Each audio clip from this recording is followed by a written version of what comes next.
Hey guys, so I had been meaning to do this tag for a while, products I regret buying, and then a subscriber requested that I do this, so I decided to get on it, and this is my products that I regret buying.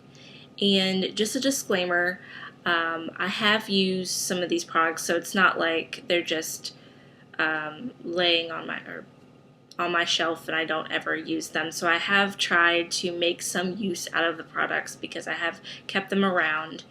And also I do usually go into research. I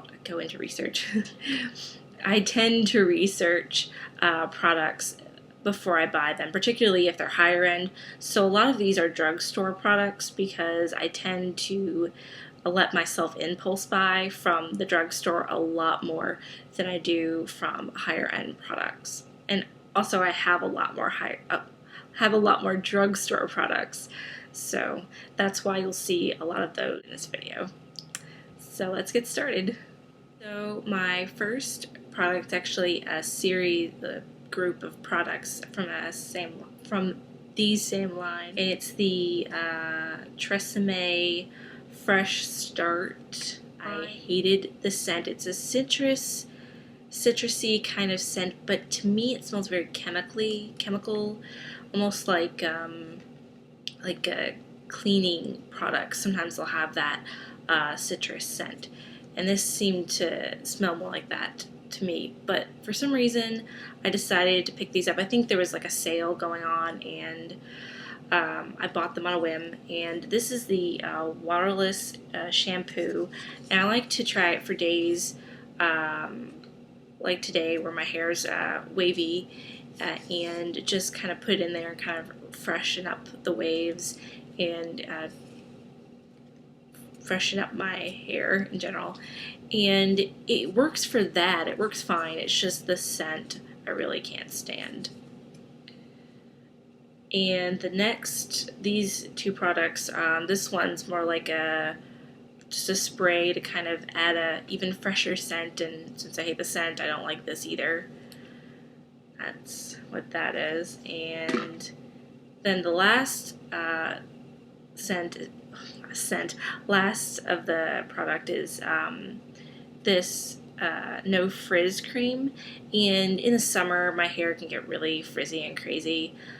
So this is another product that works well. It's just the scent I don't really like. So I've been trying to use this sometimes, but I don't really enjoy it, and I definitely regret buying them. The rest of my products that I regret buying are in this little cosmetics bag right here, so I'll just get into the rest of them. The next item is the Biore Triple Action Astringent, and I was trying to find something to replace the liquid moisturizer that I've been using from Clinique, and I found this, and apparently it claims to work 68% better than Proactive. It says it right on the label. I've never used Proactive, so I can't tell you whether it does or not, but I've used astringents before, and this is a lot less harsh than the Stridex pads that I used years ago, but I found that it was still just too harsh on my skin. But like you can tell, I have been using it. I pretty much don't use it in the wintertime because my skin's just too sensitive, too dry. It would just dry it out even more. I tend to use it in the summertime in the evening if I've been wearing like a full face of makeup as part of my cleaning routine after I cleanse my face.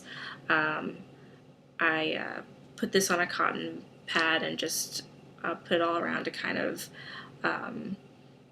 clean up any extra makeup that's lingering on my skin. Yeah. And the next product is the EOS Shaving Cream in Lavender Jasmine. Now this is a wet or dry, claims to be a wet or dry shaving cream. But pretty much I find that it's just a glorified moisturizer that you put on your legs to shave. it feels in consistency just like a regular moisturizer. And so for that, I think it's not really good in the shower. It just doesn't hold onto the skin. It just kind of slips off. But dry, when you're shaving your legs dry, usually if like you're in a hurry or something, you don't have time to get your legs wet. This is actually, it works fairly well, but I don't really shave my legs wet that often, so it's not really worth it for me.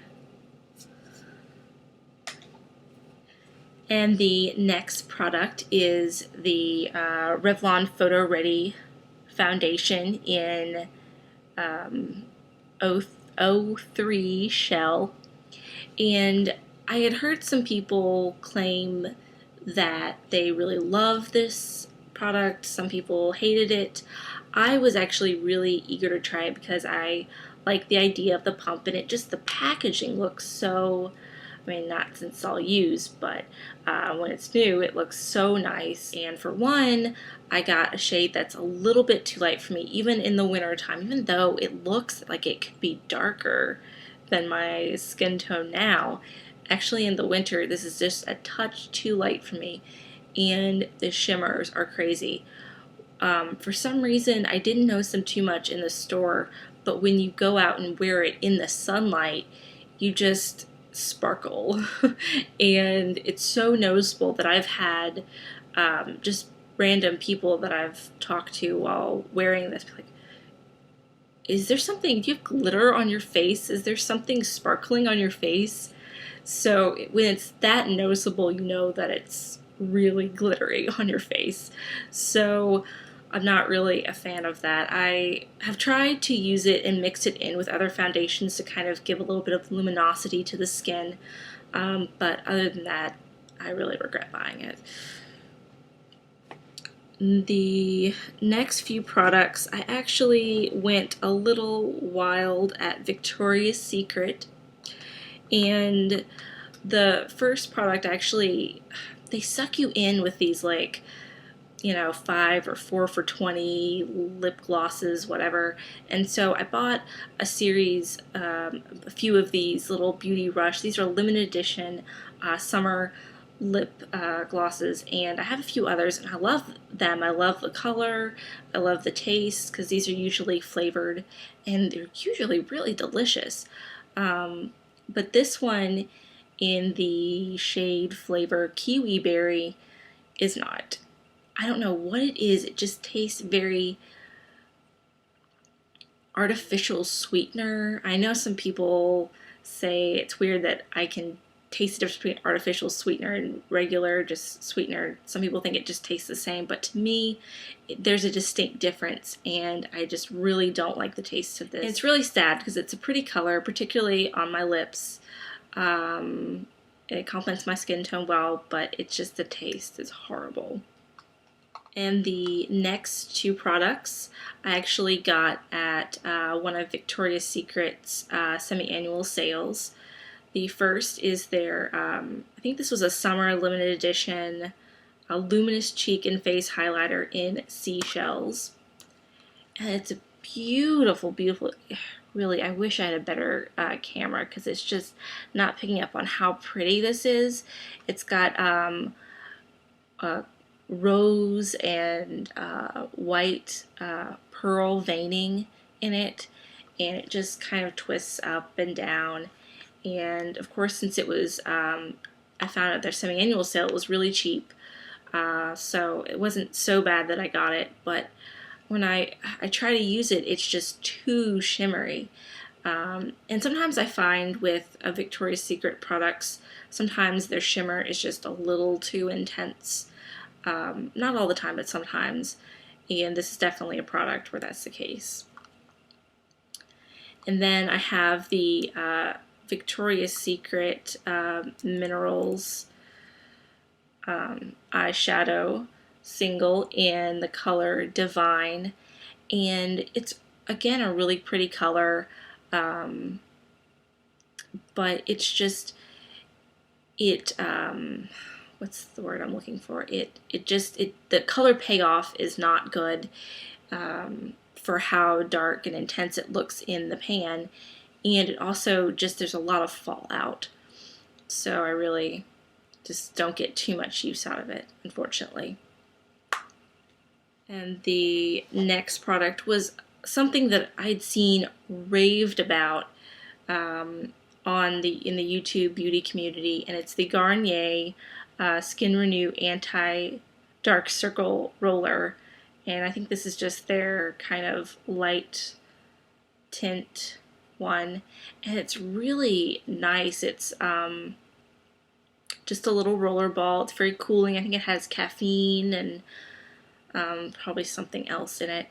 And you just put it under your eyes, and it provides, it's kind of like a nice light concealer and really refreshing.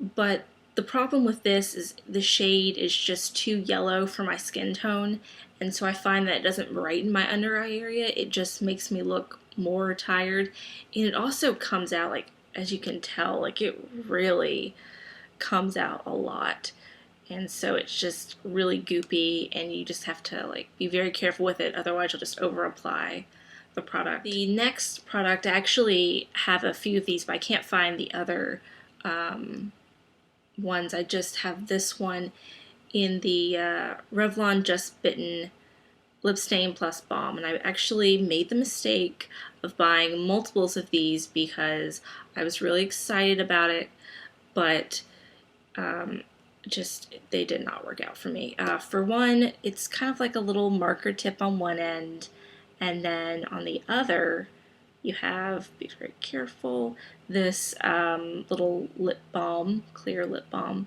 kind of like a little chapstick form. And this felt tip just doesn't apply the product evenly. It's just really patchy and drying. And I find that even after I wait, I think they tell you like 30 seconds or a minute or something, you're supposed to wait with this on your lips before you apply the balm, but I still find that it like flakes off even as I'm applying the balm to it, and it just doesn't last at all. It's horrible, and so it doesn't fade evenly, so it's patchy and it's just not flattering. And on this end you have to be really careful because the balm just kind of sticks out, and I'm surprised I haven't broken this off or mangled it trying to get the cap back on, but I find that this, also the balm, is not very moisturizing. And the last product I regret buying is probably going to be a surprise because it's something that people rave about, and it's the Painterly Paint Pot from MAC. And I've actually used a lot of it because I've really tried, because I spent so much money on this and I really didn't want to take it back to MAC. So, because I've heard that they are pretty good at returning things, but I just wanted to try to make it work. But it's just too drying on my eyes. I have a hard time blending it. I actually got little dry flakes on my eyelids, and I don't really have dry eyelids, but this actually dried them out. So not really a fan of this product. Hopefully, I tried talking to, well, I did talk to a MAC makeup artist, and they suggested instead of using my finger, I could use a synthetic brush, and I had used my Sonia Kashuk synthetic concealer brush, and I didn't think that it worked that much better, but maybe it's just because the brush wasn't good. I don't know. That's pretty much that product, and that's all my products that I regret buying, and thanks for watching. Bye!